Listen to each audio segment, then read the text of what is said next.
Hi there. I am Dr. JoAnn Yánez. I'm the Executive Director for the Association of Accredited Naturopathic Medical Colleges, and I'm joining you today on Self-Care Sunday, or Monday or Tuesday or Wednesday or Thursday, or whenever you have time to watch this recording.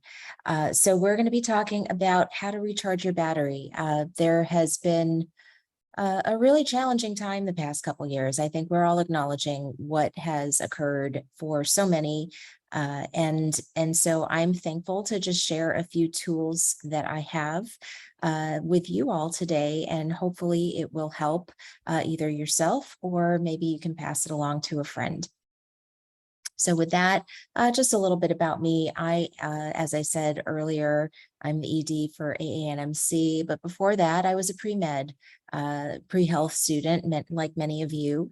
I went to the University of Miami for my undergraduate, kind of had this idea in my head of what I wanted to do and where I wanted to be, and it wasn't really fitting the mold that I saw. And so I stumbled upon, by accident, naturopathic medicine. I went to SCNM, which is changing their name to Sonoran University, completed my residency there as well. And then I got bit by the public health bug and just really wanted to make an impact on a larger scale. So I went back and got my MPH.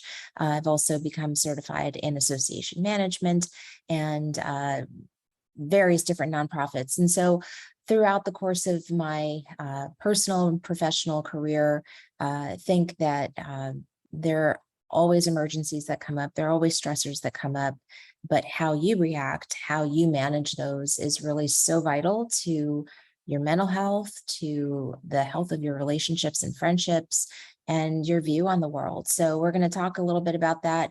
For me, I strive for a work-life balance. I like digging in the dirt. I find it grounds me literally. Spending time with family, taking daily walks, dancing and music, those are all things that help me stay centered and kind of get me out of my head. So anyway, with that, we're going to talk a little bit about this. So I encourage you right now to grab your phone and put it on silent, mute, turn away, turn off any technology that may be drawing you, just so that you can be present right now with yourself and with me as we walk through a few of the things. So I encourage you to tune into yourself, to any feelings that you may be having as we go along, and just listen and allow some time for you. Okay. So we're going to talk a little bit about what a normal stress response is, what happens when our circuits get overloaded, tips that you can take to manage your stress response. And no, I don't have the solution for a stress-free body in naturopathic medicine or even in me, but we do have some tools that we're going to share today that can help you manage that and kind of bring notches down, hopefully, on that stress response. So our stress response is meant for safety. It's meant to protect us, to ramp ourselves up if that bear is chasing you on your bicycle or whatever it is that you're perceiving as an immediate threat. That's what our stress response does. But we've been inundated, news, pandemics, global conflicts, politics, all of the things that have been coming at us seemingly nonstop. Gun violence, suicides, so many things. We need to take the reins and be able to help ourselves manage all of this, because for some people it can become too much. And for those in the health professions, you will be privy to some really personal stuff. Just recently, I was reminded of an elderly patient case that I saw that was very emotional for me. And I still, years later, not saying that I'm triggered, the emotion gets triggered, but I still remember this interaction and how very much of a mark it left on me and how long it took me to kind of shake what had occurred. So we all need tools. Anybody who's entering the health professions needs tools to manage this. It's going to be a part of your day, and from time to time, depending on your specialty, depending on the area that you work in. And so you really do need tools to mitigate some of that and manage yourself also, and know when you need help. So the normal stress response, corticotropin releasing hormone stimulates pituitary gland, stimulates the adrenals, boom, cortisol. Cortisol does what we needed it to do with that bear chasing you in the bicycle, right? So it raises your blood sugar, it increases your blood pressure, it gets your nervous system going, it gets blood to your brain so you can think about where you need to go to get away from the bear. All of that is a normal stress response. But what happens is all of those things in this slide can trigger this. And over time, it can become very depleting. And so in naturopathic medicine, we talk about adrenal depletion, adrenal stress response, overboard, and what are the long-term impacts of just this kind of persistent, repetitive squeezing of cortisol. So again, like I said, all of the things that are getting thrown at us, the financial strains that we have right now, school, stress, family, all the things. And so what do we do to manage it? So number one, when you feel negative or stressful or, and the first thing is to be mindful of that. Like, what does it feel like? Am I easier to anger? Am I easier to cry? Am I snapping at people? Am I grabbing for ice cream when, or food or chips or something like that? Am I trying to soothe? Am I self-soothing? Why? And when you start to become aware that that's going on, assess the feeling. Okay, is this something that is an issue of my safety? Do I need to do something about this? Upgrade those thoughts. Is that, assuming that this isn't a bear chasing you on a bicycle, what is going on? And if it's something that you can tamp down a bit, upgrade those thoughts. If you're feeling negative about something, try and flip it. Try and flip and find the positive. Notice the changes in how you feel and how you respond when you start to shift your mindset. And it takes practice. This is not a set it and forget it kind of thing. This is not a one and done. You have to be mindful all the time of how you're feeling and how you're doing, and it's going to change. It's not stagnant. So practice, especially when you're feeling stressful or less than positive about something. Really practice that. So changing your mindset. So one of the things that I just recently saw a documentary, and they were talking about, don't take no as, or failure as a failure per se. Take it as an opportunity.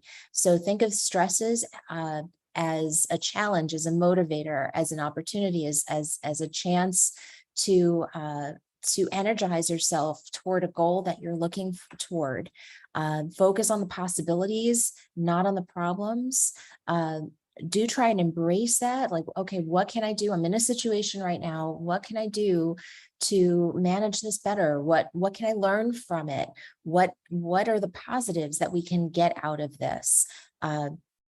And try and shift your mindset, because you are in control of your thoughts. Something I always think of called thought discipline.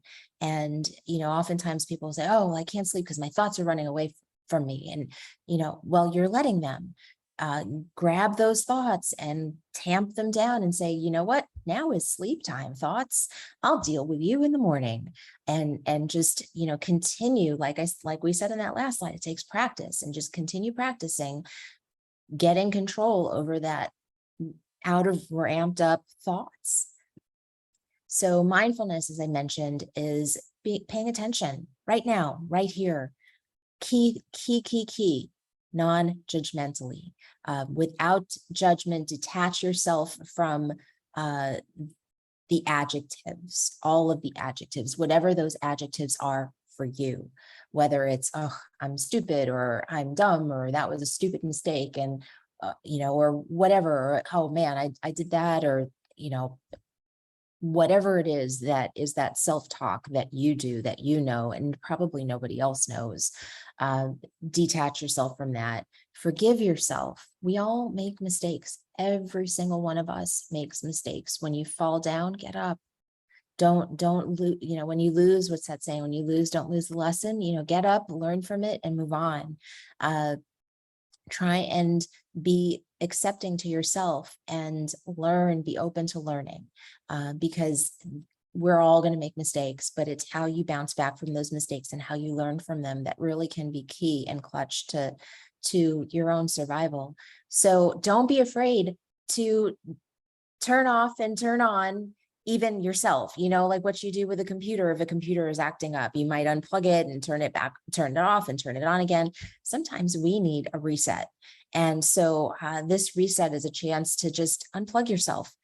If something is getting super stressed out, take a breather for a second, take a beat, okay, let me take a pause, go out for a moment, turn the computer off, whatever it is that is getting you ramped up. Sometimes it's okay to just, hit timeout. It's okay. So we are talking about ways of taking this stressor and turning it into wellness, because we can. So your perception, how you view the world, can indeed become your reality.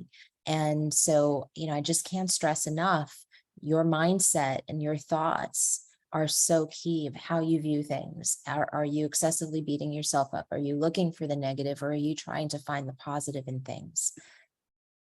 So gratitude is derived from the Latin word gratia, and you can take a screenshot of this if there's a lot. I know there are a lot of words on this page. Gratitude helps people feel positive. There is growing literature now. So much of our healthcare system has been focused on illness, but there is a growing interest in research to look at positive attributes. What are the benefits of some of the good things, and how do we foster that in people? And there have been a number of studies done. Young folks who practiced self-guided gratitude reported better states of alertness, enthusiasm, determination, attentiveness, rather than focusing on all the hassles and comparing themselves or comparing yourselves to others. Don't do that. You're running your own race. Focus on your race, not on everybody else's race. Weekly gratitude journals resulted in more exercise, less symptoms than folks that did not do that. Children who practiced grateful thinking had better attitudes about school and about their families. And so that gratitude mindset is just so powerful, and it's free, and you can do it whenever you want. So here's a happiness quiz. Again, something else you can just take a screenshot of and come back to later. I think of this as just a way to check in. So it isn't, again, zero judgment, no judgment on any of this, but this is a check-in. So are you spending time with people who love you, who appreciate you, who support you, encourage you? Are you kind and polite to yourself? So, think of how you would talk to a child that you love. You'd be encouraging, even if they made a mistake, you're not going to belittle them for that mistake. Do you talk to yourself that kindly? Do you talk to yourself like you would a beloved child or an animal, or, something that you care deeply for? Remember, you've got to care and love yourself. And so are you treating yourself with kindness? Do you value the lessons that mistakes teach you? Do you create and choose your happiness? And so all of these are here just as a check-in to be mindful again of those thoughts and, and your own social support and how you are managing kind of the day-to-day. So this is just a fun way of, again, kind of focusing on self-care. So I try to get a bingo daily. Sometimes it's a little bit easier than others, but this is just a way to remind yourself. You can print this out of, what can you do to manage yourself and make sure that you're filling your own cup. Especially in healthcare, we are givers, and so it's really important to make sure that you are giving back to yourself too. So for me personally, nature is my medicine. Nature is my recharge. I get out and I hike. I love looking at sunsets. When there's a full moon, there's something about it that fills me up. getting out in my garden when I can, when I'm not fighting like the bugs that are in there and that are trying to decimate my garden. But all of that helps fill me up. So I challenge you to find what fills you up and what recharges your battery and helps you get centered and grounded when things are getting tough. So with that, I will leave you all. Hopefully this was helpful and provided a couple things that maybe you found useful. And so with that, we have different ways to stay in touch with AANMC, our email, our website, on social media, and here's our contact information if you would like more information about naturopathic medicine, finding a naturopathic doctor, any of those things. So wishing you all the best, and hope that you all take care of yourselves and take care of each other. With that, I'll conclude. Have a lovely rest of your day.